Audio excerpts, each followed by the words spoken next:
All right, we are live from my home office slash book box. I don't know what to call it. I've got a lot of books in here. It becomes more apparent every time I look into the monitor here. Anyway, good to see you all. I want to do a 30-minute live stream. So when 30 minutes comes up, I don't care what's happening. This live stream is ending because I have stuff to do. In fact, I'm going to show you some of that stuff that I have to do. Something that I struggle with as a writer of comics is how do you make it interesting to make videos? I can't show myself drawing. I can't show myself writing. That would be absurd. It'd be insane, in fact. But I can, I don't know, talk about the process. I remember back when I was trying to get into comics and I was hungry for information on what you did day to day, like how you actually made a comic book. And I'd look everywhere online for all the interviews that I could see from comic professionals, try to figure out what was going on. And it just seemed like there wasn't enough stuff out there. Now there's a lot of stuff. I know that there is, but most of it is buried deep within long live streams. And so that was I'm gonna fix this lighting a little bit. There, that's a little bit better. Um, that was a little frustrating to start off with. Anyway, I'm gonna do a live stream here today. I'm gonna say hello to Aaron Olson. Great to see you, man. It's been a few weeks since we've talked, probably a little bit longer than that, but it's good to see you in the chat here. If you're here, do say hello. I've got 3 people watching. And in fact, I think the right thing to do is tweet this out. So that way people know that I'm live streaming and I can get credit where credit is due. So bear with me just for a moment. We'll get there. I know this makes for a riveting entertainment.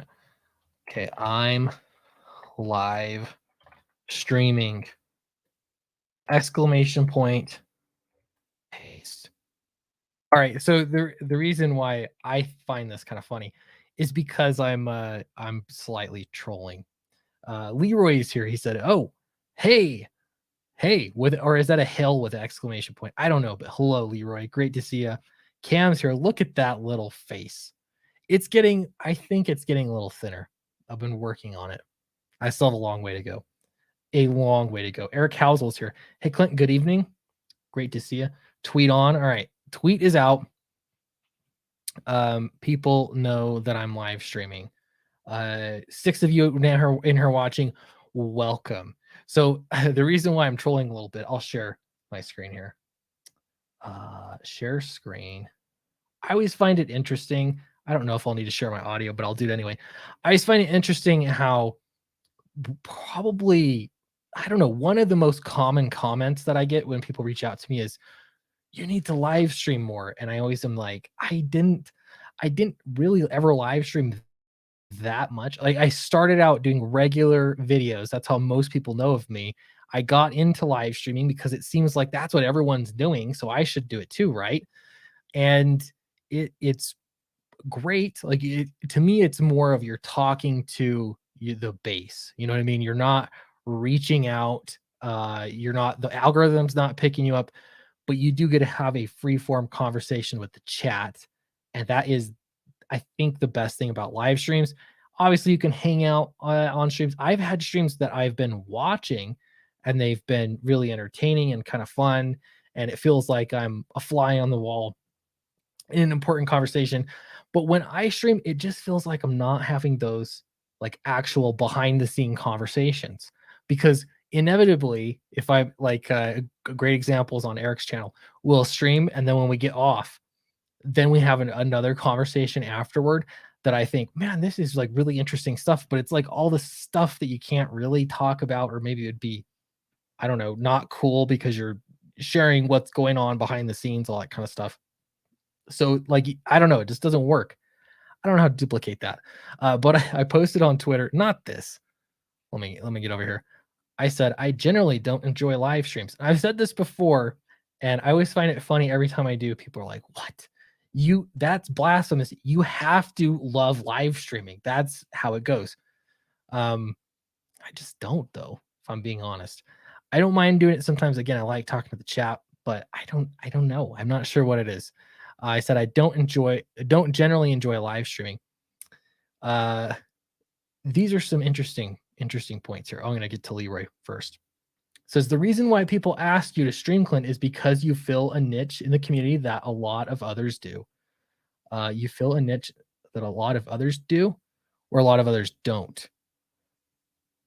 I don't know. Yeah, I mean, maybe. I mean, I do think here's what I think. Most of the time, believe it or not, I'm a pretty conservative person, like socially. Uh, oh, not a lot. Oh, you even said that. Sorry, Leroy. I can't read. That's part of my problem. On live streams. You're right. When I think of this is one of my big complaints with comics. Okay.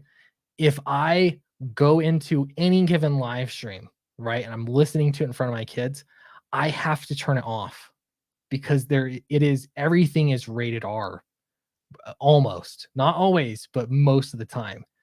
And it's like I mean, I don't actually like that stuff personally.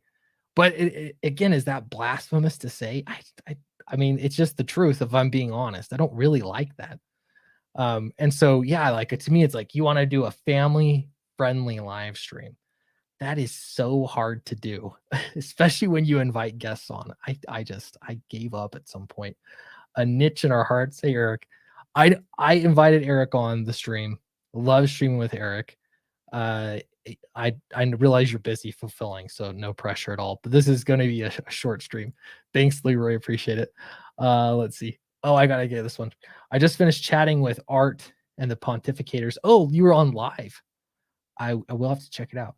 Use a triple negative. That'll get through. Niche's friends and translates to ledge or ridge. Is that a good thing? I don't care what you want. Entertain me, Clint. Trevor Nelson, great to see you here.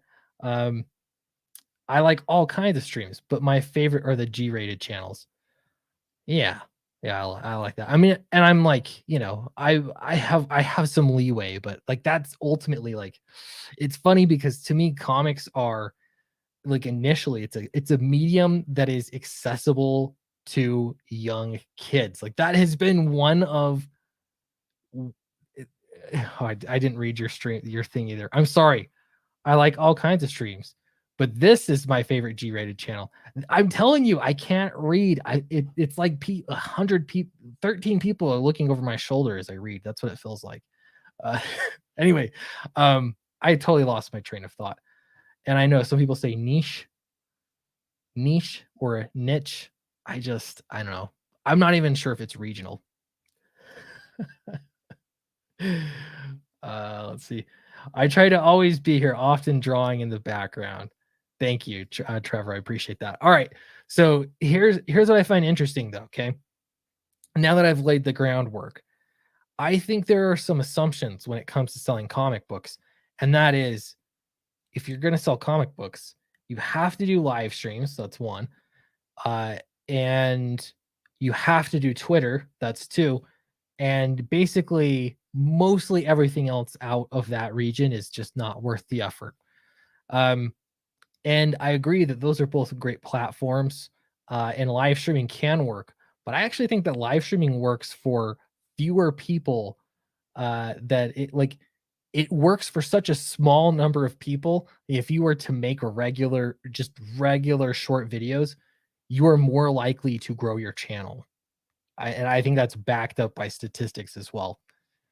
I don't know. But again, it's a way that we can talk. You guys can make fun of me in real time, and that works too. So streams are worth doing. I still will stream, but I just find it funny that if I don't like streaming, everyone, I don't know. It's just like things come up. Anyway, so Peter Smitty says, I hate making pre-recorded videos. I'd much rather live stream and interact with the chat. To each their own. Hey, that's a respectable position. Some people love live streams and they do very well at it. Let's not live stream sometimes, says Mike Murphy. Liam says, me too, man. Me too. I hate it. Cam says, but people love seeing your smiling face, sweetie. That goes way back. I had to got SJWs to call me sweetie. and it worked too. They would do it every time. Will Callaghan says, I hate it. I never got into comics for any of that type of stuff. That's tough, man. It's really tough. I wish that you could just pay for advertising and then just spend your time making comics. But I actually think there's a balance. And I think that you can absolutely do too much YouTube and not do enough of anything else. I think that's a possibility. Let's see. Then don't, says Aldous. That's an option. Dan Fan says, I have my on and off days. Absolutely. Eric says ditto. He gets it. Again, just because you don't like it doesn't mean that you don't do it. Eric's doing it every week. You're one of my favorites, though. Me either. Let's see what. Actually, we got Vaughn here. Vaughn, how's it going? Oh, Clint, how you doing? Very really good. Enjoyed your story today. Oh, thanks. Are we? What are we bitching about now? Can we talk about that? I gotta say that project. I can't remember, or I don't know where we're at. Are we public?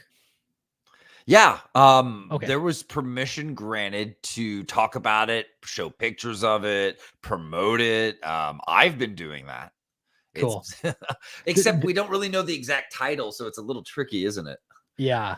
Well, so yeah, so we'll get off the streaming here for a minute, but so it's been fun because I don't often get hired to write for other people's stuff. Sometimes I get offered it and I turn it down, but I accepted this one because it just seemed so cool. It's a mini series. Vaughn is a writer on it. I'm a writer on it. Narwhal's a writer on it. And last but most legendary, Mike Barron. Mike Barron, yes, Mike Barron's on it. Yeah, and Matt Fowler's on it. Oh, is he doing? He's doing a story as well, isn't he? Or I believe so. Yes. Okay, cool, excellent. So yeah, it's like a whole bunch of writers that I just love. I mean, yeah, me too. Yeah, you were like, well, that was it was such a random happenstance. See, every now and then Matt and I just, DM back and forth and talk about art and ideas and fun things we'd like to do in comics. And he started talking about this idea for these golden age sidekicks who get into misadventures, kind of a continuation of Super Sons and making it kind of cool and different and throwing Tiger Blue in there of all things. And I was like, that sounds fun. And somehow we started talking about actually doing it. And I said, you should hire Narwhal and Clint.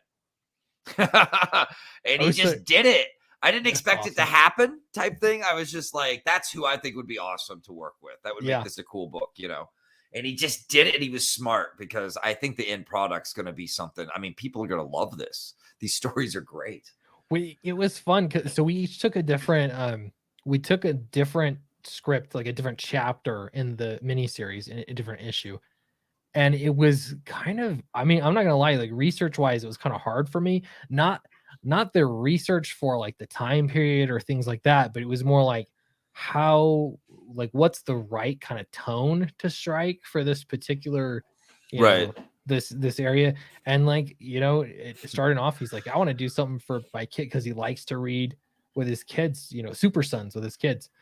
And so I was like, yeah, I want to do something very kid centric. That actually sounds really fun. But yeah, man, all the scripts are great. Your script's fantastic.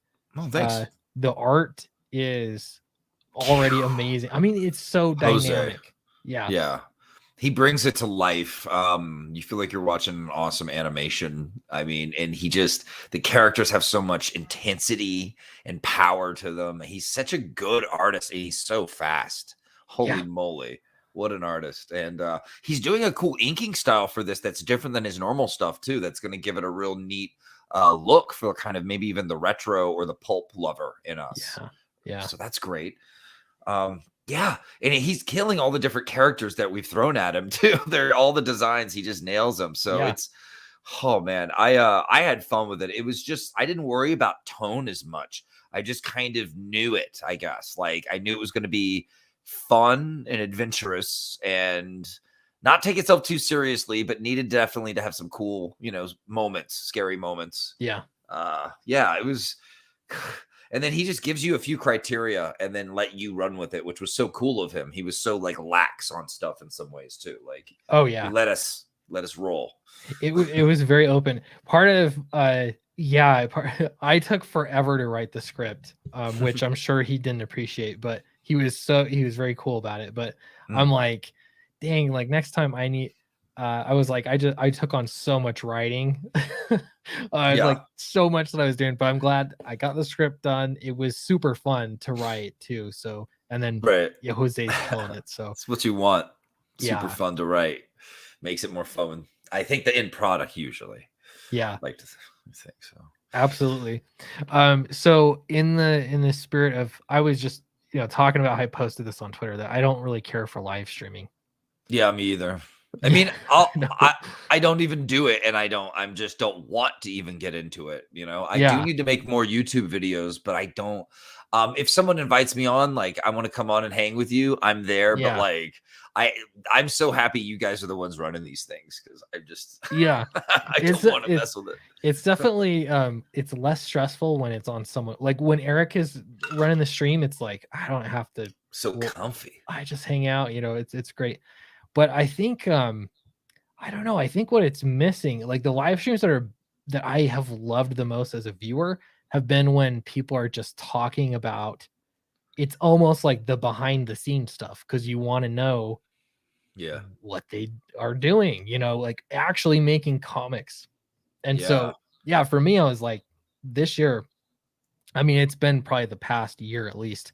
I've been slowly de-emphasizing YouTube, Hmm. which may come back to bite me. I don't know, You'll but find out. yeah, I'll find out. But I've been spending more time actually making comics, which has been like that's refreshing because it's like Wonderful. that's what I'm Yeah, here for. Yeah. I yeah. mean, and you're Welcome. one of those people that inspires me that it's like, man, you put so much mental energy into Anguish. making comics awesome. Yeah. Like it and it's like, man, why am I worried about looking at what's of the comics news Yeah, when and having the yeah, drone about, like, the latest, like, asshole tweet from some asshole pro, right? Like, yeah, it's yeah, I like, mean, I could put that energy into an awesome story, my right. next book, whatever. Yeah. And people have to know about your book and everything, but I don't know, I think there's a balance, and I think There is. I don't know, I'm looking for it, so we'll see. I'm Well, interested to see how this year positivity. goes. Yeah, I think what if I think if a lot of us try, I mean, just try it, emphasizing the behind the scenes, like you said, and yeah, and positivity, and like working on comics. If we even had like a show where we're like, where every week it's like, so, with a question for all of us is, so what are you working on? And then it's like talks about that, and then helping each other with our projects and stuff. yeah, Every time I think about making YouTube videos these days, and of course I still don't make them, but I should. I think about how I can show people behind the scenes stuff that would be really cool and positive. So, work in progress. yeah, absolutely, yeah, and I wanna show some more, and I was thinking, I'm gonna actually look at my Dracula campaign live a little bit here. It's not at all finished. Right. Oh, But, you like, want to I take a thought peek or it could be interesting. Yeah, I'm gonna just show it and awesome. where I'm Awesome. working at. So, yeah, Uh, uh, yeah, your Roland says, "Focusing less on YouTube yeah. helps productivity of a book? You don't say." Yeah. Where Yeah, you direct your energy can be really important, especially as you get older. You start to realize that. Old man chimes in. Good timing. yeah. I miss comics that told a story in one issue. I just read a new Amazing Spider-Man #1, and it felt like 2% of a story, 52 pages of everybody hates Spider-Man, including Mary Jane and Aunt May. uh, well, the Yeah, book we made, it's all self-contained stories, but they still connect in a cool yeah, way. yeah. Yeah, and I love that. When reading through an omnibus from like a comics from the 80s, I keep buying. I've got a Spider-Man one. I just read a Daredevil one. Oh, I guess it was like last year. I'm Mm. like getting more omnibuses, and it's fun because Omnibus. you get to see that format of it. Still, like every issue is its own story. Anyway, I don't know. It makes for You could fun call it reading. classic format. I don't know what to call it, what the right Yeah, name is, but it's the one and done format is so satisfying, isn't it? After like we have it, it's got everything got so bloated and like extended and yeah. Yeah, there's pace something itself. fun about it. There is. It's I don't know. It's the difference between like some long lasting like meal you have to get through for hours and like just a good like snack. like something tasty. Yeah. And you move on, like comics should be in a lot of ways. So. Absolutely. And it's fun to kind of change it up and what kind of story you want to tell, you know. I pulled up Dracula here. This one it's definitely a self-contained story, but it's not like, I mean, it's 50 pages. So I didn't write it for chapters. It's like one 50-page story. Right. Which again, it's fun. It's just slightly different format, but yeah, it's been fun. I tried a lot of different things with this book. And so I'm doing the campaign here, and this is what I'm doing. Okay, here's the campaign. When you run it, you get this toolbar on the side, right? This is super zoomed in. I'm going to zoom out. Yeah, pull it back a little. Yeah, you can see everything. All right, so I have no picture up here, no video. I'm not there yet. I go through my tagline and everything, but to me, like, one of the most important things, I've got artwork in here. I think this is complete, so I'm going to scroll through this. Oh my god! So starting off with the Kelsey cover, I think it's just okay. It's too good. Yes. Got Eric Canetti's cover here. Okay. And I have interior art. These are I had full 50 pages to pick from. Right. So there's one. Oh, this guy with the funky ass hair. Yeah. So 90s. It reminds me of the 90s for some reason, that hair. Yeah. I think Donald DeLay's like, oh, he sounds like from the script that he was like, sounds like, what were they called? The Island Boys or something like that. I don't know. They're like, oh yeah, those douchebags, man. Yeah. Yeah. So he based it off of them. And I was like, that's actually perfect. That's actually perfect. This dude that does not have the art is so good. So oh man. Yeah, totally meant for black and white. Here's oh, that's cool. There's a bug theme in here that was fun. It was interesting because with Dracula, it's like there's these little clues. Like in the original novel, there's these little clues that sort of lead up to like something's creepy, and it's sort of giving you this unsettling feeling, and it's definitely a slow burn, right? It's kind of story. But I feel like you can't do the same things because everybody knows all these things. So for me, I had to find new cues, find new buildups of your own. Yeah. Yes. So I'm trying. So it's super like experimental. So I had a lot of fun with that. But there's something with the bugs that show up often.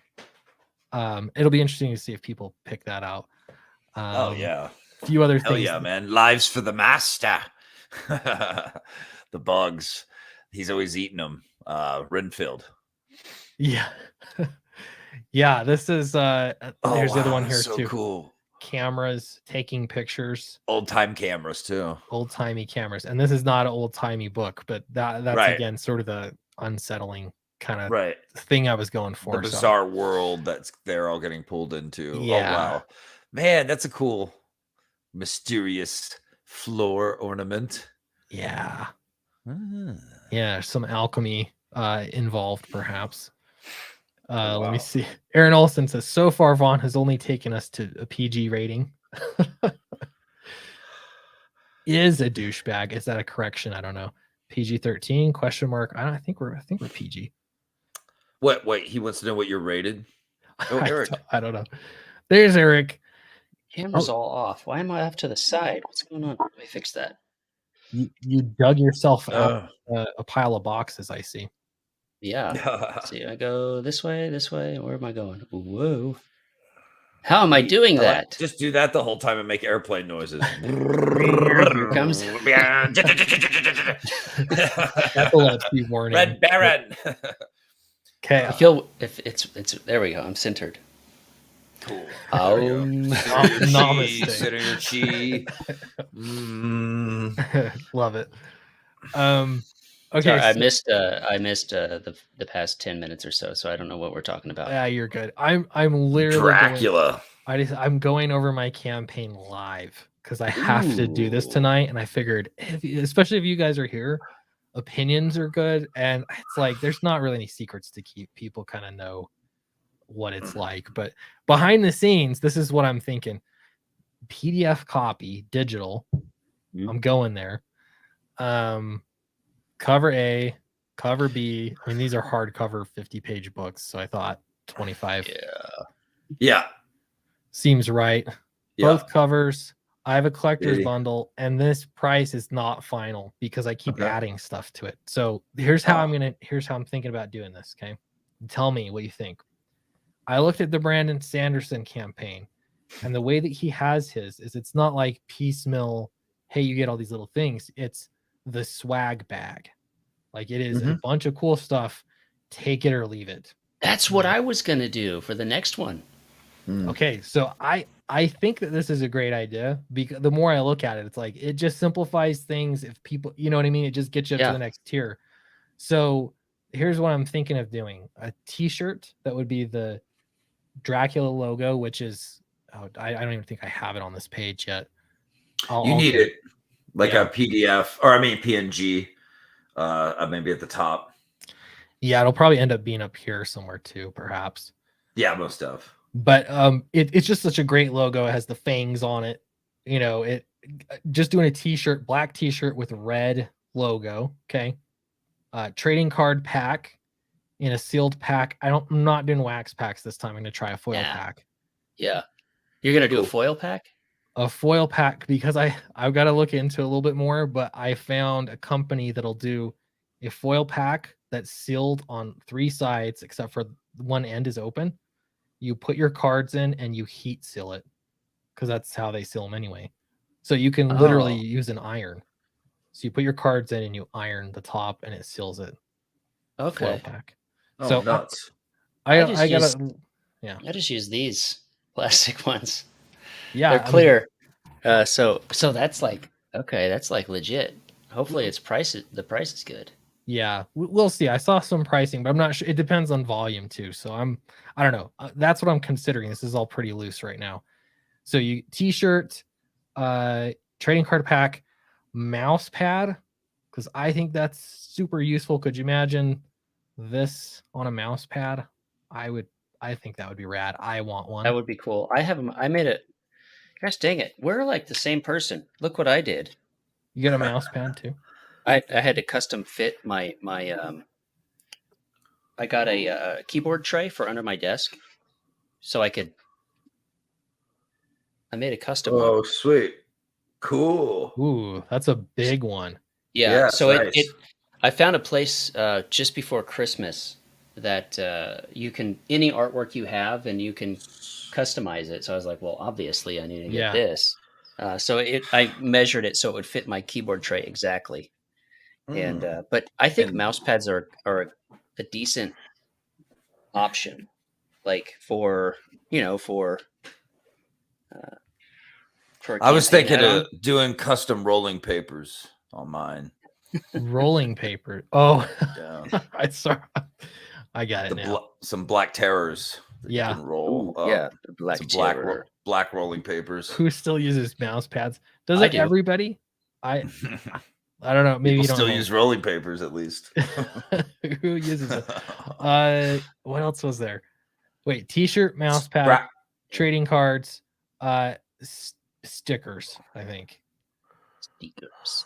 Okay, so I priced. It'd be so cool if you could get fake fangs that are really cheap that everyone. The glow in the dark ones. Yeah, you get those on Alibaba or something. I probably could. Party City, man. Party Do City. People value that in a, you know what I mean? Because they wouldn't be branded or anything. I mean, or you could come up with some sort of fun vampire thing, you know? Yeah. Remember the wax fangs we all used to chew on as kids? That shut us up. Okay, well, so here's the thing too. To me, so I'm talking about a swag pack, and like this is replacing. You could get it in a collector's bundle, and it comes with the books. But to me, a bookmark, like it'll be a stretch goal. Everyone's gonna get a bookmark. I always like to do that. Yeah. So there will be a bookmark for sure, but this is like a separate, like high end. Like I want to spend more money to support the campaign. Kind of thing. If you were able to do some type of replica of the vampire masks they wear, maybe just like a paper version or something, would be cool. That could fold in. That would be cool. So we could all be in the creepy vampire orgy cult together. Dang, how would I do that? I don't know. So you need to explain it. Yeah, what's because of what Leroy just said. Yeah, right. Like yeah. So like if somebody the way I was thinking of it was all of the stretch goals or extras would be, I guess they wouldn't be stretch goals. All the extras would be a separate thing that I honestly would say, if you want it, grab it, right? Because for instance, all of these stretch goals that we get as backers, we Wax get it seal. because we pay $25 for the book, and then you get cards and bookmarks and patches, right? And that's Yeah. always free on top of the book, essentially, right? So if Indiegogo gave away for people to either opt in or opt out, whether it be like an add-on at checkout or whatever, but make that, I would consider just making that the free. For me, I was thinking about making it free so that you check out $25, get the book. Do you want all the extras? Oh, hey, by the way, they're free. You just want the book? You're just going to get the book. Oh yeah. That's the way I was thinking about it. I don't know. I don't even know if it's possible. But, well, I'm not giving out free T-shirts. That's for sure. Well, yeah, you can't do that. But no, so this would be, so to me, any stuff you normally get from me, like if it's like, hey, everyone gets a trading card, everyone gets one. That's not part of this. If everyone's getting a sticker, everyone gets a sticker. Like that's not part of this. Same thing with like a bookmark. To me, those are fairly standard, like stretch goals. What I'm talking about is, hey, I have a $25 tier for a book. Maybe you want both covers. I mean, if all you want is a book, then you're set. You get a book, a bookmark. Hopefully, you hit stretch goals. You get a book, a bookmark. Is there a print set? Maybe print sets of the different cover arts. I thought about that. I'm thinking about maybe it comes in a black like envelope thing that has a wax seal on it, very Dracula-y, as part of the bundle, collector's bundle. That could be cool. I don't know. I'm kind of like, I've changed my mind on wax prints. seals. I have so many prints, like I don't know what to do with them. So I don't know. I'm like, that's where I am. Understandable. I mean, you hang up the ones you like, and the rest go in a drawer. You know, that's kind of the way it is. The way I'm looking at. Hold on, before I get into it, why don't you finish what you were trying to say, Akit? Because you were saying you get those extras anyways, but then the T-shirt and all that. Yeah. So what I'm looking at is, it's like, you have to have like your premier tier, you know what I mean? Mm-hmm. Like, and that's kind of where I'm at. Right. It's because there absolutely are, every campaign, people would reach out to me and say, hey, you only, especially at my first campaign, they're like, dude, you only have like a $15 book, and like, or I can pay 30 for 2 covers.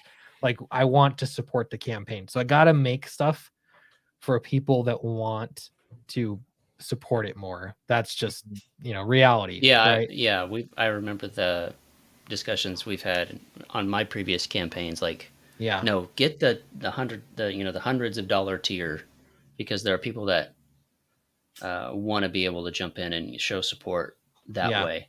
So Yep. But you're not going to have any original art, because all of this is digital, right? No, there's no original art. So that's to me where it's like, I've got to find, I'm trying to make it simple though at the same time. So I thought, if I have some kind of a T-shirt, where you're getting a T-shirt, but you're getting, I don't know, I was thinking like trading card pack and a mouse pad. I'm trying to think of like useful things that people generally have shown that they've liked, and you want to pay that extra. I'm not sure how much that is yet. I have to price it all out. Get spurs for your Crocs. Yeah, you could do that too. But the beauty of it would be is, if I have this swag pack, you don't have to get the collector's bundle. Like, if you don't want 2 covers, you could get whatever cover A and then add on the swag pack. But it's not like individual shopping, like I'm buying each of these little items. It's just, you get the swag pack. It's like a take it or leave it kind of thing, You got graphics going for these tiers? Not yet. Again, this is in. You're just bare bones in it. Yeah, this is in progress. So this is what I've been working on this week, getting this campaign ready. But yes, I will have pictures like I do with my other campaigns. Think about like, if you were gonna buy this, what you would want out of a collector's edition of a Dracula. It might be cool if the collector's bundle had some sort of a, unless you're already doing this, like a dust jacket or a slip cover thing. Yeah, I'd have to. I don't know. I'm just trying to pitch up more ideas to get your Yeah. $85 tier booming. Yeah. I'm also thinking of how to ship it. Like, Yeah, or how to logistically make that all work. Well, but I think off the top of my head, I just did a T-shirt order for the super fans and the Citizen of Oz tiers, and I have a crypto fashion, and he's fulfilling it, right? yeah. But at the same time,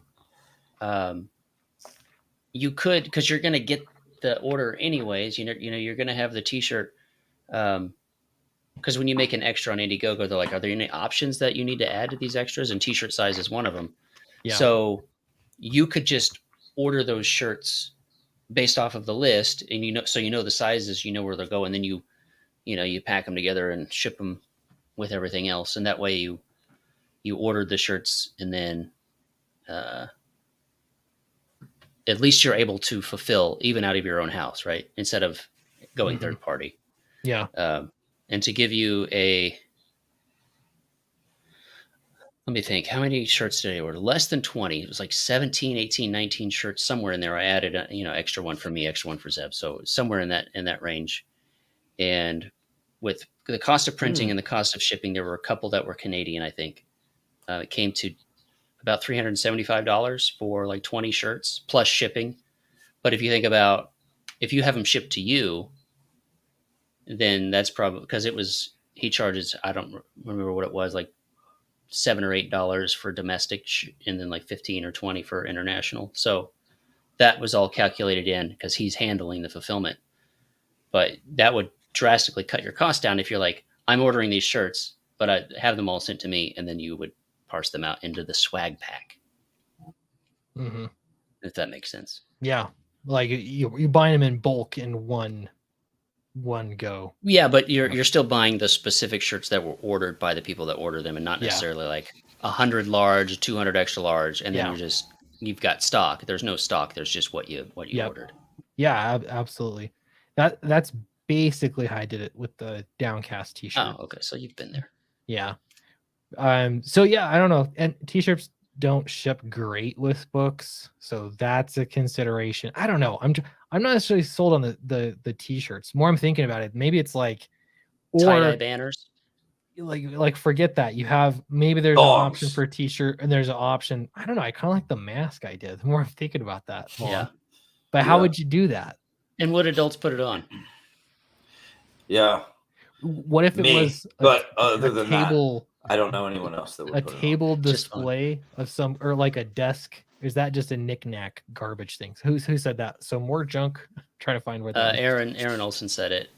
So extra junk makes people more likely to contribute. Yeah, I gotta say this is where I'm at with like prints. It's gotta be collector stuff. It's kind of like, do I really want that? To me, it's gotta be. I guess if I'm gonna say instead, hey, here's this extra higher tier item, and it might, I don't know what it is. Let's see. Yeah. My version of it was just that you get everything. That was what I did for the higher tier item. Right. He would give you like 8,000 different things that you don't even know exactly. I wouldn't even know what I was getting if I ever gave him money.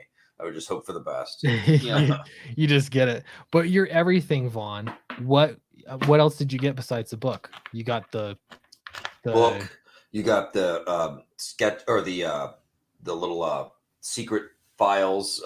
Basically just the character design prints. So the print package, and then you got the poster. And then you got the T-shirt. Okay. The book. So there was a T-shirt too. I think I got the vial thing. Yeah, the separate. Definitely. Yeah, that's a separate thing. Mm-hmm. Was that worth doing to you? Can I ask? I mean, let's see. We've gotten over 50 sold out of 100, and it really is not as expensive as you think. I'll tell you behind the scenes, like how much. It costs to print off each one and hand paint it. Violet Clint's blood. Dude, I want Bram Stoker's blood. Yeah, just so everyone knows, 25 people watching. This is Clint Stoker's Dracula. This is not live. You're behind the scenes. This is basically what we do. We're just like mulling it over, like what? Yeah, this is what after streams are like. Pretty much. Like, I was thinking about doing this. What do you guys think? That's what, like, almost every stream I'm in is like that. Yeah. Yeah, and I get that, Aaron. I don't know. Honestly, I think one was Rob's Geronimo's campaign. I backed his high tier. It was like for day one because it had original art on it too. Like you got to tell him what to sketch, and I wanted that from him. I'm not gonna get the same effect if I offer original sketches. So it's like I got to think of something else that adds value. Maybe it's better just to have one thing instead of like a bag of things. Like, what's the one thing that you would actually value? Yeah. Just a quick glance. My idea is it's like a free add-on. Indiegogo does not allow that. It has to be a minimum of $1. So that would be something that I would consider is let the people that don't want the swag just get the book. Like, and that might, that'll make fulfillment easy. Or maybe you do it on the shipping, right? Like how would you do that? You think it, out. It would be like an opt out of swag button that you'd have. Yeah, but then you would take a couple bucks off of shipping because the weight would be a lot less. It would just be the book. I don't know. I haven't figured it out yet. But. I mean, it would be negligible if you're only getting. I would leave it the same. Yeah. Yeah, like, that's true. Yeah.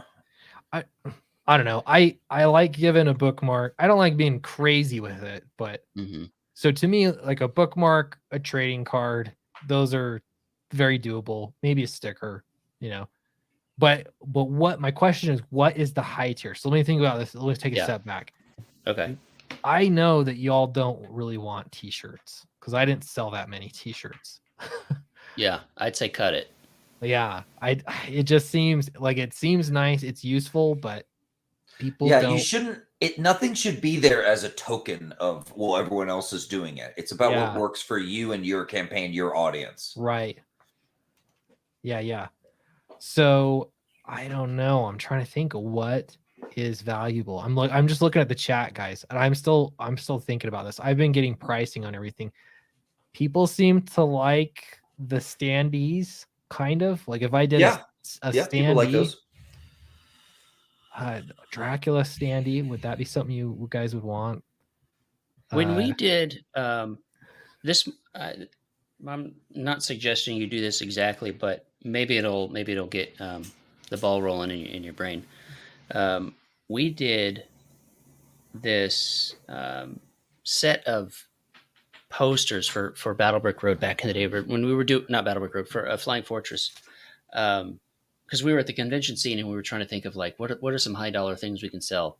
The book's $20. Like people buy original art, but like what's around the $50-$60 range that we would have. And Andy came up with this really great idea of having these. He had a screen printer, so we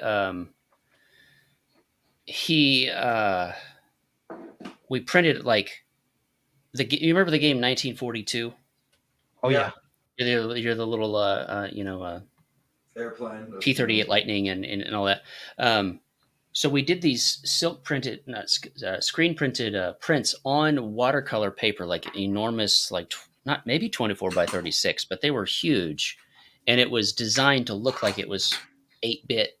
There was black ink, then there was a silver layer over that, and then there was a glow in the dark layer over that. So it was this art paper that was it was printed on watercolor paper, screen printed, so it was a very limited edition, and it was super great. And you hand signed and remarked and things, and they sold really really well. So maybe something in that vein where you have even like an 8x12 or a 9x6 or something that is if you have a screen printer somewhere that could do that on paper, really nice art print like that would be pretty cool. Are you talking about this one, Leroy? I'm trying to figure out which tier you're talking about. Say that again. The big boy tier. He's trying to point out a tier to look at. I'm not sure what it is. Yeah, fight camp. This one. So you're getting t-shirt, original sketch. So keep in mind too, it would be my original sketch. So it's not gonna be the same value as Shane Davis's original sketch. T-shirt, Volume 1, a supplemental book. He's also throwing in Starlight Starlight Cat's second printing, and Glorious Rex athletic T-shirt, and a character head sketch. Yeah. So, yeah. Well, don't charge $200.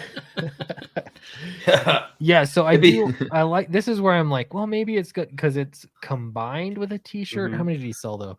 14. And right, I think a lot of the T-shirt comes down to what the design is. Yeah. You know. Yeah. Like that's a cool logo, and your Dracula logo is cool. Like I would love to see Downcast logo T-shirts. Just the logo.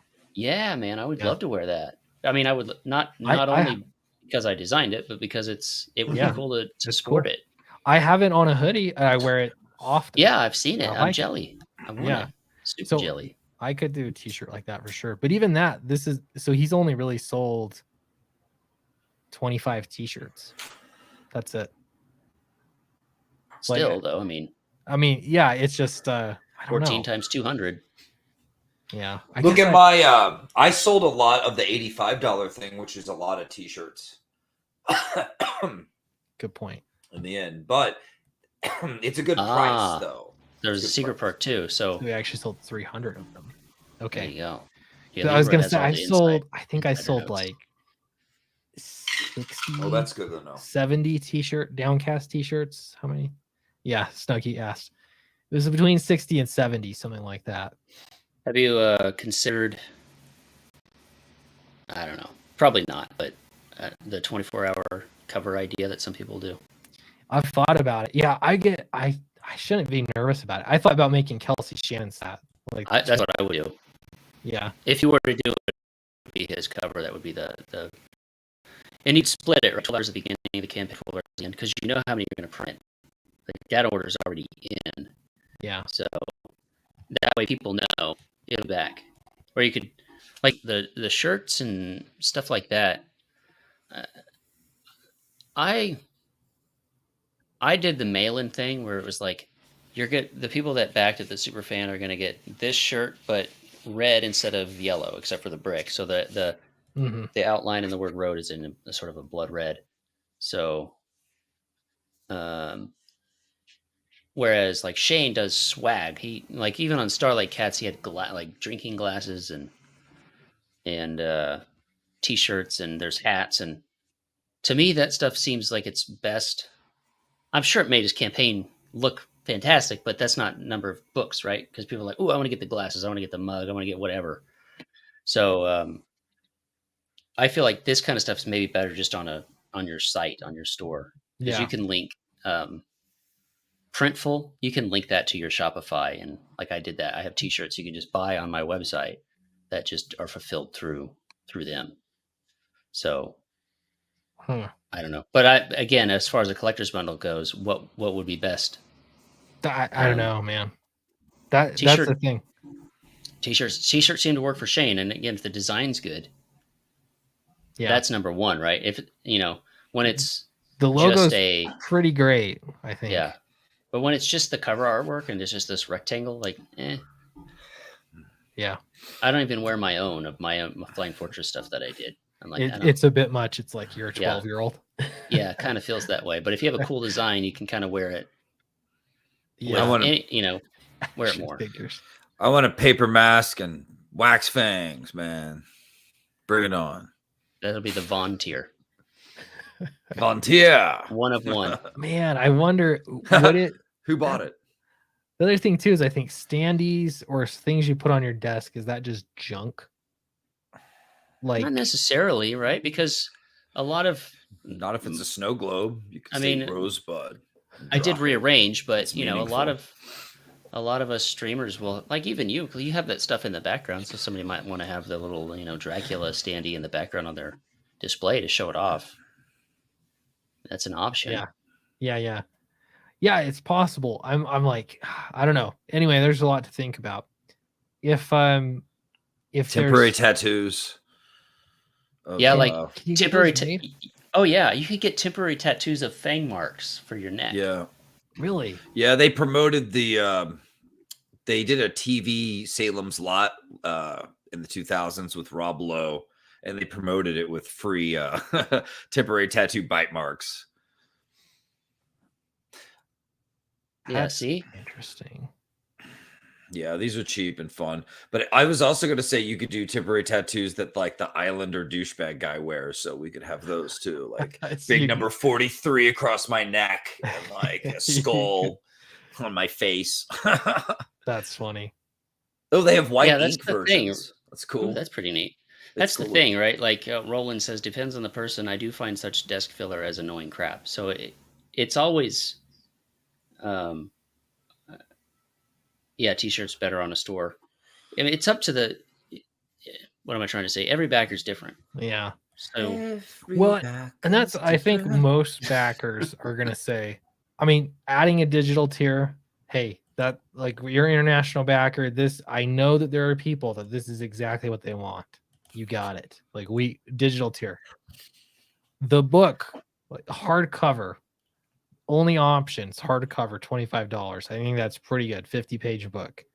Yes. Like if that's all you want, you're set. You're good to go. And then we'll hit stretch goals. We can add some things to it. It's not going to get crazy, but like it, you get the book. Like that's what you'll get. What I'm trying to, it's like you gotta figure out what is the high end stuff. And yeah, it's only going to be for relatively few people, but exclusivity sells this. You understand that. So what makes collectors feel more exclusive? I always, especially in a hardback book, I always think of just something to hold it, like a nice sleeve or a dust jacket that makes it different, that even says collector's edition across it. To me, that makes me feel like that's money well spent when I see stuff like that. Yeah, maybe it is a dust jacket.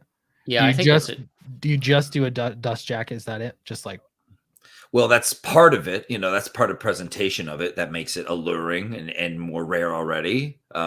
It's more exclusive. What else makes it cool and exclusive? It should come with some authors behind the scene notes somehow. Like, so that'd be like a separate, some, like cool. That'd be like is there a separate like version of the book that has like extras? I don't know. No. Yeah. Because again, you keep in mind, I did this book ahead of time. Like I've invested my own money. You could add this section. Is that if I don't know if that's I part would of have budget to possible. I would have to halt everything, some things to do. Yeah, because the covers are printing, so he's already okay bound to that page count. Yeah, that's pun intended. Yep. So I can't. Yeah, definitely. I'm pretty committed to the form of the book. Well, but like dust jackets are doable. Yeah. What about I'm sure of that? Like you have other books. Would a like a preview of like Downcast 4 be worth it? Like a little floppy 8-page ash can, double-sided dust jacket with both covers, man. So you get to pick. That could be cool. I'd have to have enough of Downcast done and ready to print. Right. I'm just saying, like, you do one section that's 6 to 8 pages, and you make a mini floppy of it. Ultimately, you can get that turned around pretty quick from a Mixum or something. In terms of, and then you wouldn't have to overprint as much. That would be, print the 100, 200 copies that you need, and then you're done, or whatever the numbers are. I have to think about that because I'd have to have it lettered. I'd have to have it. And then would it be at least partially, right? Because you could, whether it be a full preview or like these 4 pages are done, and here's some artwork of the other stuff. I mean, you can obviously you want to make it worth it, but yeah, I'm just thinking out loud. Yeah. Eric Halsell says, Clint, would your artist be willing to do original art for the campaign? Well, so I'd have, obviously I'd have to pay him to do that. And so it would be it would be it would just basically be me filtering money through the campaign to pay directly to him. Like it wouldn't go to actually building up the stuff we've already done, if that makes sense. So I'd have to like charge double for whatever he would charge for to do the art. I don't know, it'd be something to consider for sure. The logistics of he draws it, he ships it to you, you get it, you put it into packaging. It makes the campaign take longer a lot of times too. That's true. One of the trying to minimize problems. Yeah, one of the things. First of all, you do have that ships first thing, so that's something.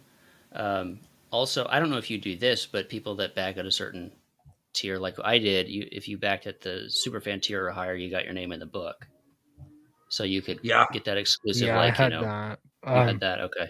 I did that on the last Downcast book. I think we did that on Fatal too. Again, I can't because I don't have room in the book for that because I'm already set to what I'm printing. Okay, so you don't even have like a thank you page set out that you could squeeze in there. No, it's packed. Like it's cover to cover. I have a title page that has the credit page and everything. I have a 3-page story in there. Narwhal did. It was a little collaboration. Nice, right? And cover page. The one person I'll probably never letter is Narwhal. It's true because he'll do his own. Mm-hmm. Clint did the opposite of crowdfunding is not shopping with finishing Dracula in advance. I have like no shade on anyone. I thought I'd try it this way. Why not? Yeah. So whatever. It's one of those things. It's like who's going around saying like there's only one way to create and make your books and get them to fans. Like that's the weirdest thing I've ever heard. I know. I don't really understand that there's an argument there because to me it's like especially if you're a first time creator, heck yeah, man, use crowdfunding. Like you worked hard building your audience. Like you cannot afford to take this big financial risk, especially if you're a writer and you're hiring artists. Like crowdfund. Like I get that. I support people that do that. Roll the dice. Yeah, it's risky. It's tough. It's admirable. That's what Monster MD was a roll of the dice. Yeah. I mean, I had 4 pages, 4 or 5 of Downcast 1, my first book, and that was enough of a risk for me to pay for that. So, I mean, that's cool. For me now at this stage, I'm trying to have a competitive advantage and, show that I can complete books and get them out the door. So that's kind of where we're at. Yeah. That's cool. Trevor Nelson says that would be like a $500 tier. For original art. Yeah, for Donald's art. It could be. I mean, yeah, it's just I don't know. I like the idea of it, but I'm not an artist. People don't really want my art. Few people do. You did a pretty good job drawing K Manifesto, Eric. Thank you. Yeah, he's in the book. Actually, his Twitter is he posted it earlier today with his books and his original page and everything that he got. So yeah, he's he was one of the citizens of Oz in the book. So if you don't know, if you at K Manifesto on Twitter, if you want to take a look at it. Cool. Nice. Or I could show you. I guess I could just share my screen. That's an option. Yeah, if you got it handy. I do. Yeah. I remember how to use lots of stuff to think about. I think I'm done. If you guys have ideas, let me know. But we're gonna call it good. Chew on it. Yeah. We'll chew on it. See how it feels tomorrow. Dude. Look at that. That's spread. That's like a nice. That's a nice spread. Yeah. Yeah. So what he has, obviously both covers, both prints of each cover, the bookmark, the supplemental book. The smaller one that's next to the supplemental book there in the middle is the original ash can that we printed back in 2017 or 2018. So it's the original story, black and white, with some original concept art that I think isn't even in the supplemental book. So it's like super exclusive, and it worked out perfectly because we had 5 people that bought into that Citizen of Oz tier, and we had 5 of those original printings left. And I didn't limit it either. I left it open until we were putting names in the book, so it just happened to even out perfectly there. So, and then the trading cards, the character sketch, the total sticker, the patch, and of course, as a little bonus for backing that high, I gave away those pages to the people that were drawn in. So Wow, Nice. cool. You know Yeah, what really I cool. just keep seeing everywhere now? What's The that? word Zephyr. Just it's in movies, it's in anime. They're like, oh, what about the Zephyr? Get the Zephyr! Like everywhere, like it's everywhere I go. I see Zephyrs. It's Can't escape hilarious. it. I'm glad you didn't use it too much. Me I mean, too. I've used it for the book I made, of course. But other Of than course. that, the main Battle Rick Road's so much better. Show you one more time. CB Smallwood, great to see you. Just tuning in. So you can continue, Vaughn. I'm just going to scroll through so No, everyone can see I artwork. really and yeah, it's funny as hell to me that I'm just seeing that everywhere though. That's all I had to say. I'm haunted by the Zephyr. I can't hear that word or see it Led without Zephyr. thinking of Led the Zeppelin. Red Hot Chili Peppers. Yeah.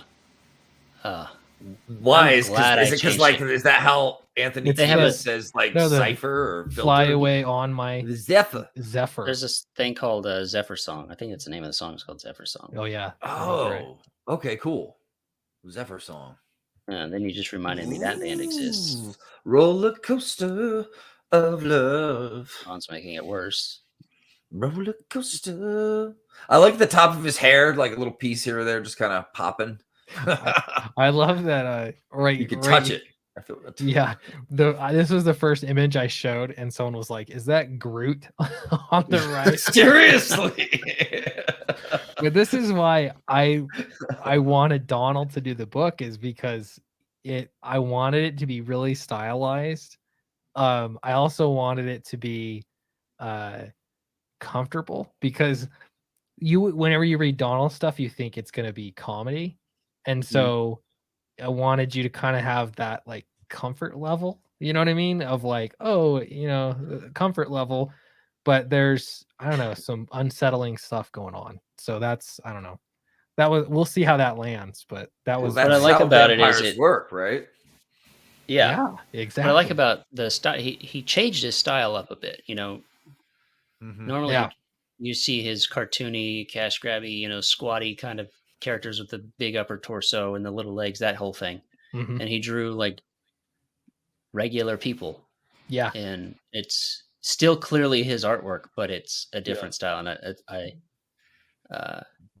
I dug that quite a bit to be able to see his, for lack of a better word, his range. The focus was on shadows and lighting too, especially because it was a black and white book. So it was really cool, like especially some of the really dark pages. It was fun to see him do that. Roland says, I remember being introduced to Clint from Zach saying he had normie takes and the personality of a potato. That has stuck, by the way. Despite that, I still back Downcast because the initial art was so appealing. Thank you, Roland. I really appreciate that. No, that all that stuff actually is great. It helps. I can bat above my average. I don't know. People hear about me that shouldn't, because I get talked about everywhere from time to time. I like independent comics because they aren't under the constraints of a big publisher. Artists and writers don't have to go begging, hoping to be noticed by a publisher. Yeah, man, that's what's so exciting about this. And it's amazing to me still. Like, I lose track of time. It's been over 3 years for me, crowdfunding books. Assuming that everyone is still showing up, like there's still interest in crowdfunding comic books and creating something and being a part of that process of making something that would otherwise not exist. And that's really cool. Yeah. It's a fun time, man. It's like it's Miller time. We have to hit while the iron's hot, because it's dark out there. People need to laugh a little more and be entertained. I was sitting reading a bunch of Comicscape books while waiting for my car to get serviced. Man, it really made, like, it was hours of waiting. It didn't seem that long. I was hanging out with Groken for a while. And then I started reading the Lucent, and I started like getting into that world. It was great. It makes the time go by. It makes your day a little bit brighter. Yeah. We all need that a lot. And I'm having the time of my life. Tonight, I was writing a fight scene through Paris, France, between two ex-lovers with intense powers that leads from like the crazy streets through the Arc de Triomphe to like into catacombs, into all kinds of, it's just awesome. Like it's like epic times in my imagination every day, all day, and I'm getting paid for it. So I'm not going to complain. I wouldn't. Yeah. Yeah, man. It's fun. I seriously have I've enjoyed making comics more because I de-emphasized YouTube.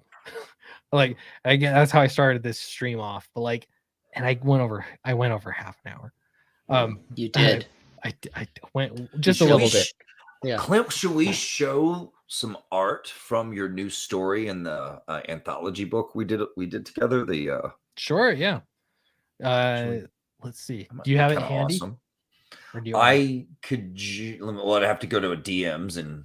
Well, while you're digging that up, oh wait, no, wait. I did you show? I guess this wasn't really an announcement thing, but Groken 2 launches on June 15th.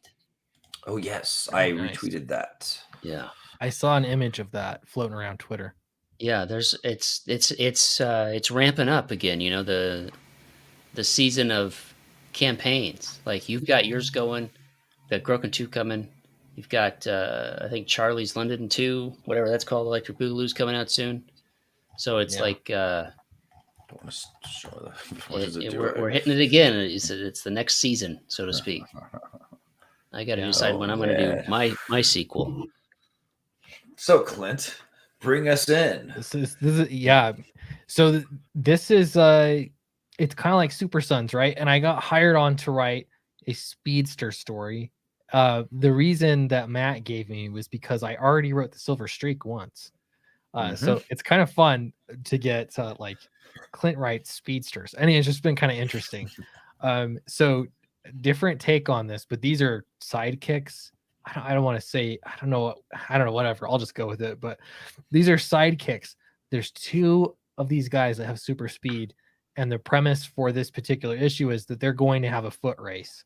And so, and at the end of the foot race, something is supposed to happen. I will not tell you because that's a spoiler. So that's basically the direction I had. Obviously, we had a cast of characters already, so it was a matter of reading Mike Barron's script, Vaughn's script, Narwhal's script. I had the advantage of all of them finishing before me, so I could read their scripts. And then it was, hey, now how do I fit this in and just make a cool story? And it truly is self-contained. I think Vaughn described it pretty well in that it's like a Saturday morning cartoon. Yeah. Which is, I want it to be fun and light, still have some peril, have some, high stakes and importance. But it was really fun to write. So yeah. It's essentially what if the Golden Age sidekicks were put in a castle and hidden away during the World War II while the heroes did the main frontline battles. They get into crazy misadventures, and we have like Black Terror's sidekick, which was really fun. Kid Terror. You have Dynamic Boy. You've got is this Meteor Boy or Meteor? What is his name? Meteor. Yeah. Yeah, just Meteor from what I remember. Yeah. And man, it's awesome.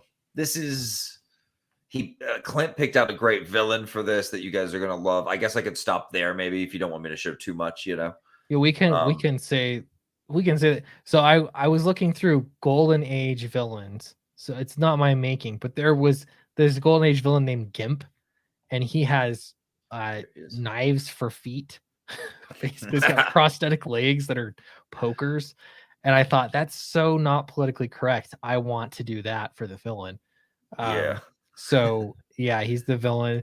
And I just did my totally own take on him. To me, he's kind of like he's like a classic bad guy that's going to do insane stuff and put the heroes in an insane situation because he can, That's what he does. Yeah, it's just it's kind of silly and over the top.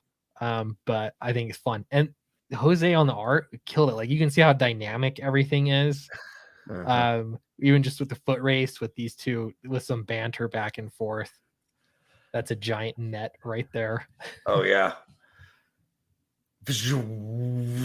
Probably pretty damn powerful stuff to be able to catch them like that. Yeah. Yeah. And again, it's comics, man. There are giant mallets. I'll tell you that. I had to use those. He's so awesome.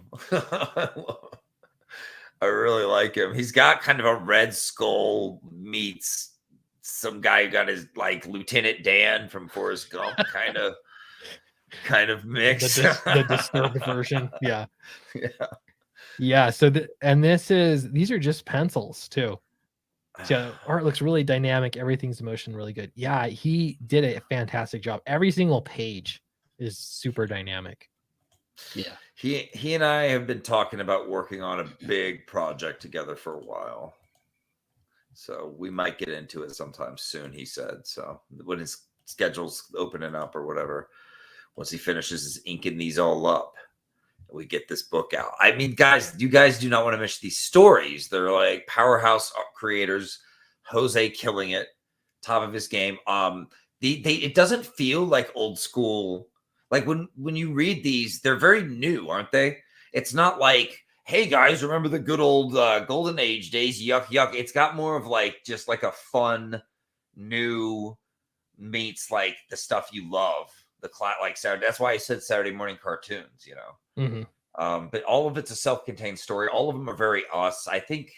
What did he say? He described all of them as, what was it? He described them as different seasons. He said like all of our stories kind of feel like different seasons in this book. I think that's kind of cool. Yeah. Yeah. Narwhals is kind of winter. Like it kind of has that dark, Solum, getting dark, maybe fall, I guess. I don't know. Yeah. But I don't know. It's just fun to like take them from point A to point B. It was super challenging though in a way too, because when I'm writing for my like own book, it's like I know everything that can happen. I can decide. This I kept looking at everyone's script and I was like, oh man, I gotta like it put the pressure on you, didn't it? It did. I don't know if you felt that or not, but I certainly no, man. did. I just wrote. Mike I was Barron, done before everyone. You're always done before everyone. Were you done before Mike Barron was even on the project? Yeah, I didn't even know he was on the project. Yeah. Whoops. It was. I mean, when you're geared up and you got the energy for it, just write it. Yeah. Just do it. Have fun. Yeah, man. That's one thing I've learned with especially with writing is if you're in the mood and you're excited for it, drop whatever you're doing and just write then, because like you're gonna get your best stuff when you're like really feeling it, you know. So but yeah, that was fun. It was just fun to add another thing to my portfolio. So we're gonna be pushing that campaign. Well done. You did great, man. Well done. I really like your story. So did you, man. I really like your story. Oh, this is it. Yeah. If people want is it cool if I give a little sneaky peeky? Please do, yeah. So this story he gave me really simple. Matt Fowler, Mr. Matt Fowler of Retrographic Books, who's awesome and hired all of us. And he's been great, like with all of us on this, like overseeing the whole project and stuff. So props to him. For putting this team together also, he's smart. You know, this was good. He said I need to tell a story where like the dog gets out and they have to go get him. Like it was the most wholesome thing ever, and I loved it. I was like, all right, we're gonna make this cool, man. But it's Bullet Dog, right? So like Bullet Dog comes raging out of the castle one day, just blasting through. No one knows exactly why. Flying over the countryside. They're all looking through the hole. And Dynamic Boy looks at Kid Terror and is like, what did you do?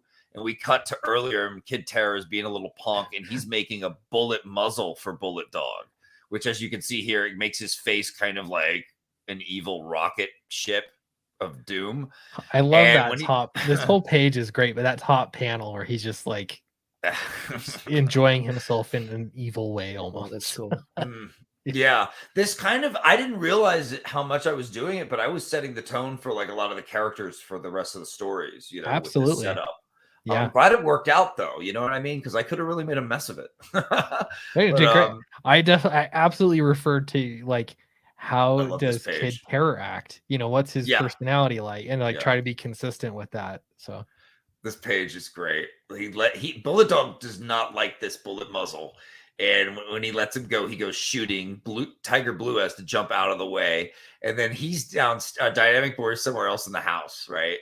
He's lifting a motorcycle in the gym. He's reading about Black Terror's adventures, going, if I could have done that. And then Bullet Dog goes shooting by, knocking all the weights and blasted through the wall. It's an awesome panel. And then where are we at? And then we get this like kind of little cutout of the mansion where you get to see like his journey of freaking out and doing damage. He hits a bird up there, a couple birds, and shoots back down. And it's awesome. It's this like fun little jamboree page. And then Kid Terror's like, finally some action around here because they're so bored. So they have to use the curvoscope to go find him, which can look anywhere in the world, right?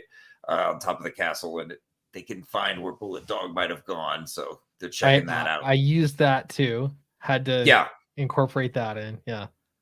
Yeah, that was the curvoscope ends up being a big part of our stories. It's kind of great. Yeah, they have to end up hopping on their little captured UFO, like Nazi UFO thing or whatever it is, with Tiger Blue meditating on top and shoot across the ocean to capture him in the Bronx Zoo, where Phantoma is throwing a lovely party for her new zoo exhibits. Oh gosh, she's looking mighty fine and thick tonight. And she's you find out really quick that there's something kind of unusual about her other than her beautiful big booty. She put these zoo exhibits in, and when everybody is like, she's like, they're new and the animals will love them, and they come from this jungle we've discovered, and it's called the Phantazonian jungle. You find out she's Phantoma. She is the guardian of that jungle, and she's here representing them in the zoo, so to speak. Suddenly, she gets kind of shocked by something. It turns out it's the boys crashing at the zoo in the UFO because she's sensing all the animals being disturbed. Phantoma talks to animals and, senses them. She's connected. So she heard them when they freaked out about the saucer in the tree here. Kid Terror's looking like a little punk. I love it. It's fun. So yeah, man, this has been a dream getting to write this. They're talking about how like Tiger Blue flew off when they crashed, and he's like, don't worry, he probably landed on his feet. So cut to Tiger Blue like on his face, totally like planted in the Jaguar exhibit or whatever. And then she shows up and it's like, what are you doing in my exhibits? And like from there, like we're gonna have some fights, you know what I mean? Things are gonna get real. So the action finally kicks in. He kind of throws one of them, so she catches him and protects him, and she's like, all right, you mess with my jungle, and she turns into Phantoma, super powered protector of the jungle, kind of my She-Hulk in a way, but with like a Day of the Dead face. So I can see that. Yeah, she's cool. And then they find Bullet Dog finally, and he's hanging out with all the hot, sexy cheetahs in his cage, and they're like, oh yeah, we found him. Yeah. Anyway, this was just it was just pure fun, man. It kind of wrote itself, and you guys should check it out. Yeah. Absolutely. When's that launching? I don't even know. There's no pre-launch page yet. Yeah. Yeah, he'll hit us up on that soon. I mean, Jose's so fast. These pages getting inked now, I think. So I was shocked when I took on the writing job. I was like, I want to do it, but I need like a really long deadline because I've got so much stuff going on. He's like, oh yeah, that's fine, man. It'll, maybe like June or something.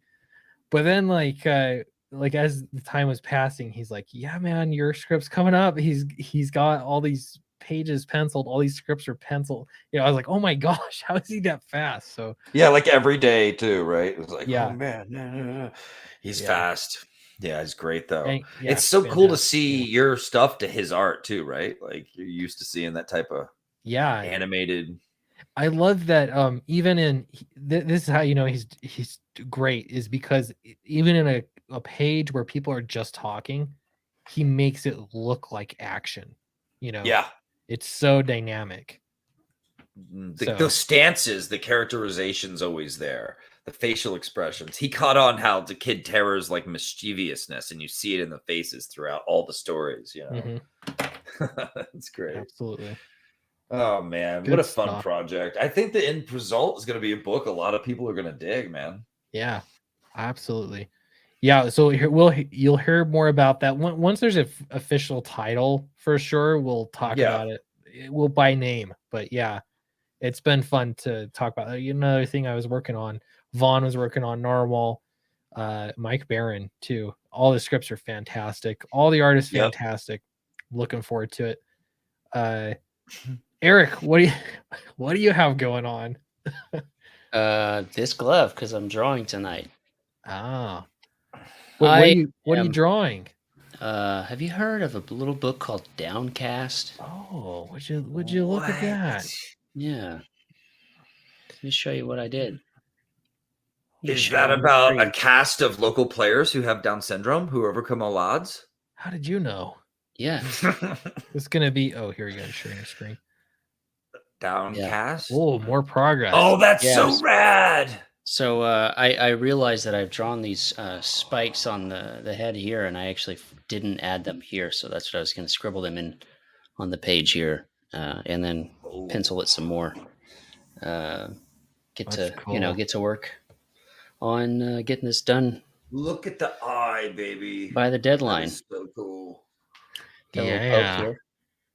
I think I've always been a fan of the man versus giant squid since 20,000 Leagues Under the Sea. Yeah. There's something really fun and mysterious about the deep. Like it, yeah. I don't know. It's fun.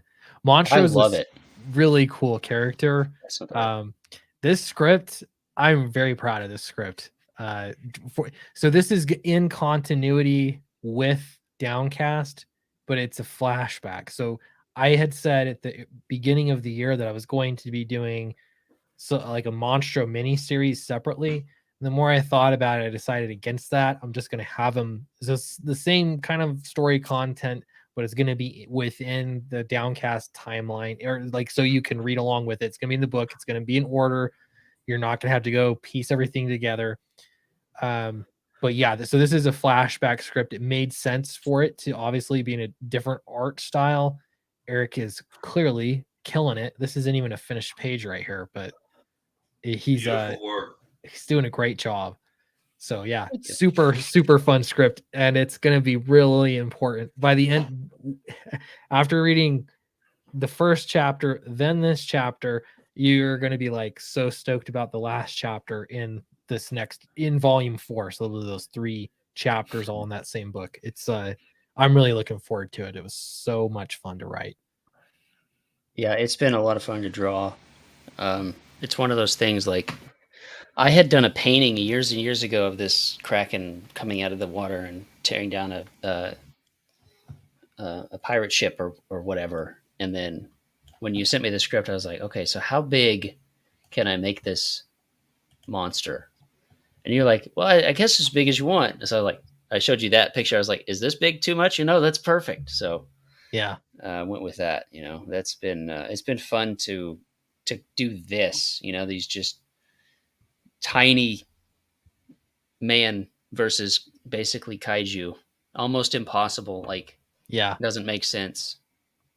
Yeah, gigantic. Yeah, this particular sea monster, I thought it was a pretty cool concept. He's really hard to find for Monstro, and part of it is because he sits in this location. I'll leave it at that. And he sticks his tentacles underground in these deep sea caves, and they can just stretch out. He's he's one of the gods in Downcast, so he's pretty supernatural. But he can stick his arms out through the seafloor, and he'll poke his tentacles up in different places and cause havoc. And he's hard to find. You got to get to his head. Yeah, you do. So I might have to. I'm working on scale. That's something I haven't really thought about. I've never had to draw something massive, like a creature. Obviously, yeah. Buildings and stuff, that's different. But like a massive creature underwater, and it's certainly it's nice to draw stuff that I wouldn't be drawing in my own book. Although there are definitely there's a menagerie of wild beasts within the Battlebrick Road universe. So you see that a little bit in the first book, but it really goes nuts in the follow-ups. So yeah, people are liking it. Where's the beak? That would be underneath. Yeah, that goes. You got to get. But this isn't necessarily a giant. I mean, it isn't a giant octopus. It is a giant octopus, but yeah, it's a god. So right, kind of they take on the form of something familiar that they see on the planet, but they're not like, it necessarily. They're slightly off. Some of them are humanoid. This one's fun. Kraken big enough to take down a large ship. Yes, indeed. That's the way it's got to be. He's huge. Good stuff. Huge. Well, I think I'm going to wrap up the stream. Thanks for everyone showing up for this half-hour-long stream. Really appreciate it. Vaughn and Eric, no notice, but I'm really happy that both of you came on. It's always great to talk to you guys. Of course. Oh, I'm also fulfilling Battle Brick Road based on, There's that little... Yeah. What are you up to? Oh, I'm just drawing. No, I'm fulfilling Battle Brick Road. I'm expecting a whole another batch of books tomorrow in hand. Cross your fingers and knock on wood, hope to die, stick a finger in your eye or whatever. But the printer said that there were hundreds of more books at the binder. And I said Thursday would be best. So hopefully, but if not, we'll get it probably Friday or maybe Saturday and then sign them and pack them and ship them. And we've got a lot of people, a lot of friends around here that are like going to be here packing. Yeah. Okay, man. Pizza's on you. Yeah. Cool. That's what the business expense. Yeah. It's good to hear, though. It's good. I'm glad it's going so well and coming out brick by brick. It's happening. Yeah. By bloody brick. Absolutely. You cool. should use that line in your book. I'm going to walk this Brick Battle by Brick Road. Brick by bloody brick. Love it. All right. I'm getting off. Thanks, guys. Bye, guys. Appreciate the stream. Thanks for the chat. Don't forget to like and subscribe. Sign up for Dracula, pre-launch page. Get your Battle Brick Road. Get your Tear in the trenches. Tear in the trenches. I was gonna say Monster. No one cares. I was like, no, that's not right. Tear in the trenches. Looking forward to that book, big time. And we'll see you later, guys.